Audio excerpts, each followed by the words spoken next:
barbecue, guys. Ooh, yummy. Hi guys, for today's vlog, magluluto kami ng chicken Q. Grilled chicken kung tawagin dito sa Saudi, guys. Slice ko, te. Ha? Ito. Slice ko to. Ay, slice mo. Kalahati lang. Kalahati nga nito. Kamatis tsaka... Ito ba yung sibuyas? Ito. Sibuyas, ito na oh. Meron ka na? Iba't walang kamatis. Naubos na. Paano ba yan? At ayan, tambak ang hugasin. Kailangan nating magpapala. Tapos guys, mag-slice ako ng kamatis para sa grilled chicken and green pepper. At habang ako yung nagsislice, feel ko, inaantok ako kasi kagabi, anong oras na ako natutulog? Siguro mga 12 na yun. Kasi minsan, nag-i-edit ako ng vlog ko para i-upload ko sa Facebook. Dahil sa pag-vlog ko, minsan nawawala yung homesick ko sa pamilya ko. Pero iniisip ko pa rin yung magandang kinabukasan sa kanila. Isang ganun lang, te? Tingnan mo. Parang naano yata.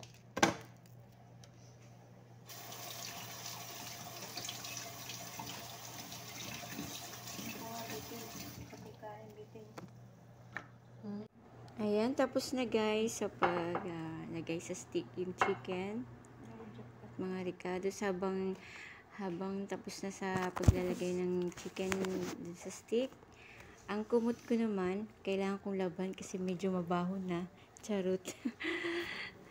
Medyo marumi na, kaya kailangan kong i-wash. Yung kumot ko yan at tuwalya ko.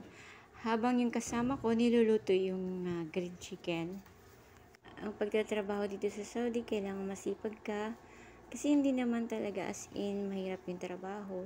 Kasi lahat ng damit nila, winawashing. Siguro may hand wash, pero yung mga panlakad lang nila. Para naman, syempre, para hindi masira yung damit nila. Kaya kailangan i-hand wash siya.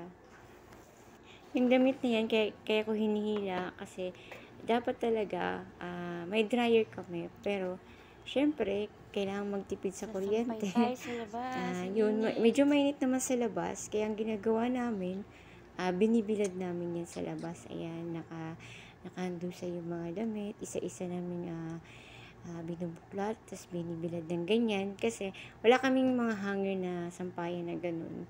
Nag-request ako sa amo ko nung pabili ako ng ganyang sampayan. Na parang yung ihahanger yung damit. Pero hindi niya ako pinapansin. Pero okay lang kasi. Tapos kung magsampay, bumaba ako kasi maghugas ako ng plato. Kasi kawawa naman yung kasama ko, nagluluto pa. Saluyot, guys. Kailangan pahugasin ko. So ako na lang yung naghugas. Barbecue!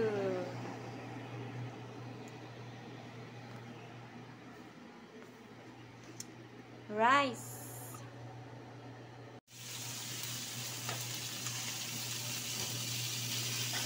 Grill time! Wow! Yummy! Ayan o, yung magaling magluto. Sandaro pork!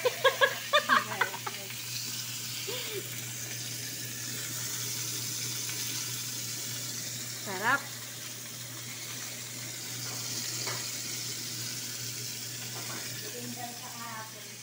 Ha?